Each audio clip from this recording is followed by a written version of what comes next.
L'histoire que je vais vous raconter aujourd'hui est une histoire effroyable. L'histoire d'un incendie meurtrier dans plusieurs immeubles qui tua 8 personnes à Saint-Laurent-de-la-Salanque, dans le département des Pyrénées-Orientales. Bienvenue dans ce nouveau devoir de mémoire. Je suis Vincent Firelife. Depuis quelques années, je suis à la visite des pompiers du monde.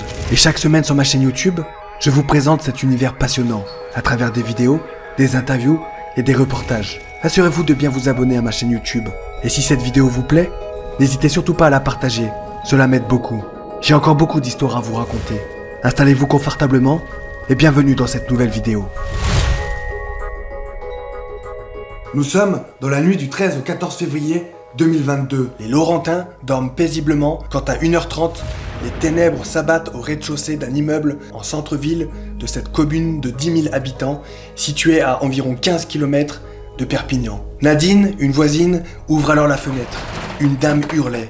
Elle appelait au secours. Dehors, une fumée noire épaisse avait envahi le quartier. Au milieu de la rue, des meubles et des débris. D'énormes flammes sortaient de l'épicerie du quartier. Une vision de l'enfer. Celta, 42 ans, sa fille de 15 ans et son compagnon vivaient dans l'appartement au-dessus de l'explosion. La fumée commençait à envahir leur appartement. C'est en s'approchant de la fenêtre que le compagnon de Celta s'est aperçu que le sol commençait à s'effondrer. Rapidement, Celta alla chercher sa fille qui elle aussi était surprise dans son sommeil. Une partie du sol de sa chambre s'était écroulée. À peine le temps de la récupérer que des morceaux enflammés leur tombaient dessus.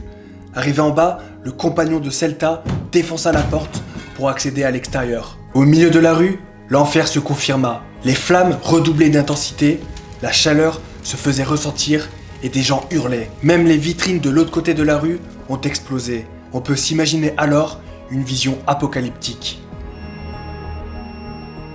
Les secours ont rapidement été alertés. La caserne des pompiers de Salanque est située à 550 mètres du lieu de l'explosion. Ils allaient vivre l'une des plus grosses interventions de leur carrière. Les flammes, quant à elles, n'avaient pas dit leur dernier mot. En quelques instants, les 3 immeubles s'embrasèrent. Au premier étage, un homme de 27 ans est grièvement blessé quand il sauta par la fenêtre pour échapper aux flammes. À l'arrivée des secours, c'est une véritable scène de guerre, car on dénombre environ une 30aine de personnes blessées. Les pompiers doivent faire vite pour sauver ce qui est sauvable et empêcher la propagation de l'incendie. Le CTA Codis, quant à lui, a déployé un important dispositif. Les sapeurs-pompiers du Barcarès, de Perpignan Nord, de Canet, de Rivelsalt, de Sals, de Ribéral, de Perpignan Sud, d'Agly et de Perpignan Ouest arrivent en renfort aux pompiers de Salanque pour éteindre l'incendie, sécuriser la zone et prendre en charge les victimes.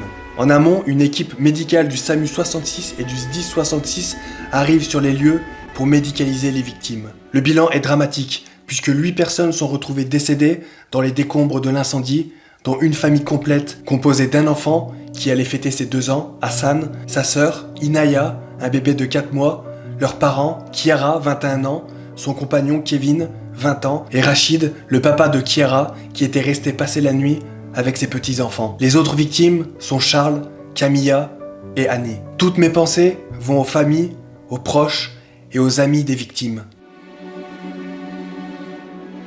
Pour les sapeurs-pompiers, ce genre d'intervention est complexe. Ils doivent, à leur arrivée, prioriser leurs actions pour sauver les vies humaines tout en gérant l'afflux des nombreuses victimes ensanglantées. Imaginez-vous, à l'arrière du fourgon, l'odeur de la fumée, les flammes immenses qui s'élèvent dans le ciel, les cris, les débris sur le sol. Imaginez-vous là, à attendre l'ordre du chef d'agré. Quand l'ordre sera donné, il faudra tout donner. Et c'est ce qu'ont fait les pompiers cette nuit-là. Ils ont tout donné. Je souhaite terminer cette vidéo par le témoignage d'une voisine que j'ai lu sur Facebook pour remercier les pompiers présents sur place. Nous vous avons vu œuvrer toute la nuit, sauver ce monsieur sur le toit.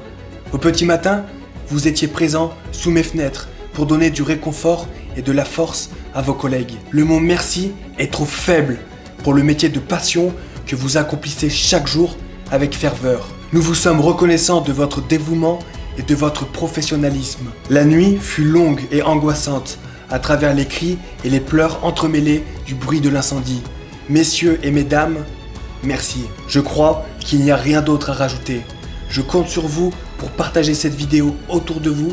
N'oubliez pas de vous abonner On se retrouve la semaine prochaine pour un nouveau devoir de mémoire, une nouvelle histoire qui, vous le verrez, changera l'univers des sapeurs-pompiers français à jamais. Que Sainte-Barbe vous protège et à la semaine prochaine.